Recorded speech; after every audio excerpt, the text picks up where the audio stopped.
বিয়ে বিয়ে বিয়ে আজকে শুরু হলো বিয়ের দিনের প্রথম পর্ব। যেটা তোমরা দেখতে পাচ্ছ সেটা হলো দধিমঙ্গল। বাঙালিদের হয়তো এই নিয়মটা অনেকেরই আছে, ঠিক তেমনভাবে আমাদেরও আছে। আর কালকে রাতে আমাদের সকলের ঘুমোতে যেন এত লেট হয়েছে, কারণ কালকে ছিল হলুদ, তোমরা সকলে দেখতে পেয়েছো। কালকে না উপরের তলায় আমরা ড্রয়িং রুমে সবাই সারিবদ্ধভাবে আমরা ঘুমিয়ে পড়েছিলাম।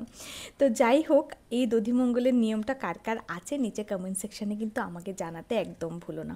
আর হ্যাঁ, বড় ভিডিওটা অলরেডি আপলোড হয়ে গেছে, নিচের লিঙ্কে ক্লিক করে দেখে আসতে পারো। আর এই যে আজকের দিনের নাচের পর্বটা, সেটা কিন্তু 2-3 ভাগে বিভক্ত, আস্তে আস্তে সবটুকু দেখবে।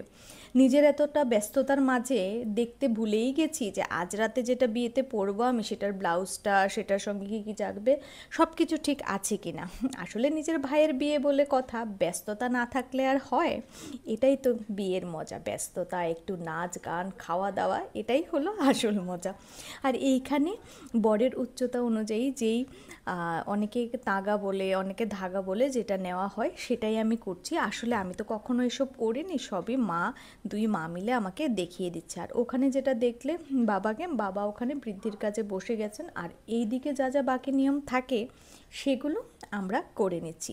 এখন চলে এসেছি ঘাটতলায়। হ্যাঁ, এটা বটগাছের নিচে একটা মা শীতলা আছেন, ওনার কাছেই পুজো করে শুরু করতে হয়। সেটাই মা কাকি আমরা সবাই মিলে করছি। চলো ফিরে আসছি নেক্সট শটে। টাটা।